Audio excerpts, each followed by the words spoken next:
most interesting experiences I had as I was coming in as music director was seeing Symphony Hall ripped to shreds because they were renovating it at the time. And then when I first came, my first concert as music director was the unveiling of this new space. It was kind of a weird experience because I was meeting the audience as music director, meeting the orchestra as music director, and we were all experiencing it completely anew because what we heard and how we made those sounds was a completely different experience. I was so impressed. Everybody was so welcoming. I had the feeling like there was going to be a lot of opportunity to experiment with things. Meeting Michael for the first time was just amazing. I mean, he was so gracious and accommodating and welcoming into the organization. I couldn't have asked for a better partner from the get-go, and I still can't ask for a better partner today. One of the things that he has tried to do is to really expand the repertoire of the symphony. Here we go, I feel like we're in the huddle. Over my tenure here, we've had 16 living composers come and hear their works either presented as a premiere or a significant regional premiere, whatever the case may be. We created a composer spotlight series. I wanted to help people who are lawyers or doing other kinds of jobs that have nothing to do at all with music, to be able to say, oh yeah, Beethoven has these characteristics, or Shostakovich wrote his music because of these political situations, and then be able to feel more confident when they come to the symphony that, oh yeah, I may not know that Stravinsky piece, but I know a little bit about that, so of course I'm going to come and hear it.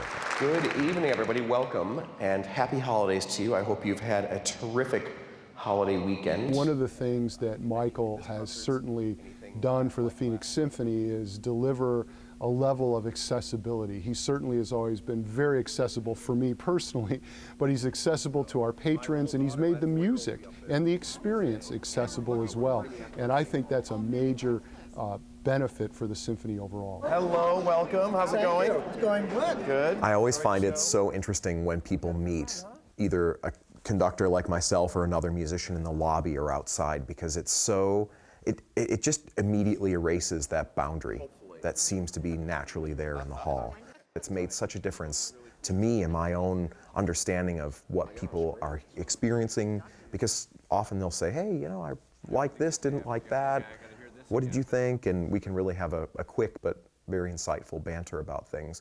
But I just loved how easy it was to just disarm everybody and just say, we're just people, we want to do really well for you, let's do this together. And I think that's made an enormous difference over these 7 years. Good. Let's go from bar 41, please. And then join us chorus on his Yo-ho-ho-kizzy. Michael brings a lot of energy to everything that he does. That are kind of like a lot of whole notes. Performances are very vibrant.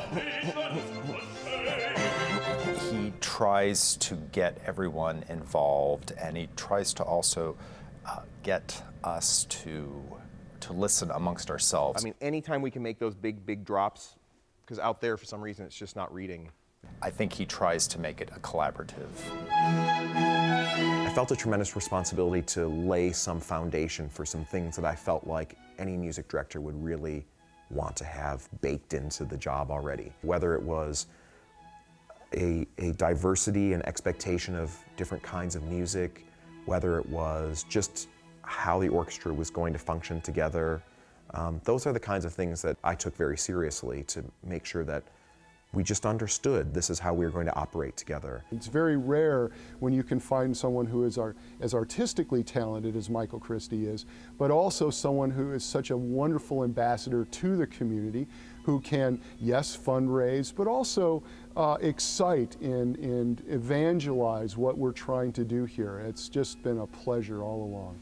Orchestras for a long time have done these post-concert chats with the artists that performed, and one of the things that always struck me, and these were orchestras in other cities, there'd be nobody there. There'd maybe be a dozen people, and so I'd say to the manager or something afterwards, so is this normal? Oh yeah, people are going out to their cars, of course, they're going to the parking ramp.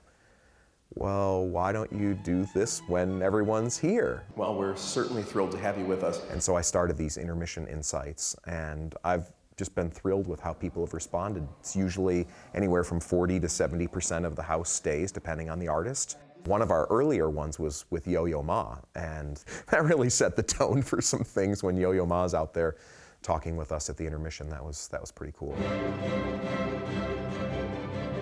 It's been 8 tremendous years. I really couldn't be more proud of what we've accomplished together as a symphony, as a group surrounding the symphony, board, staff, all of our patrons. It's been a journey every season. I'm very excited about Michael's departure, not because he's leaving, but because he's still going to be part of our family. As a conductor laureate, he's going to be involved in concerts with the Phoenix Symphony for years to come. And so while it's bittersweet to see him not here all of the time, I'll leave the Minnesota winters to affect Michael's opinion about which is the better place to be, because I know he'll be back coming to Phoenix many, many times.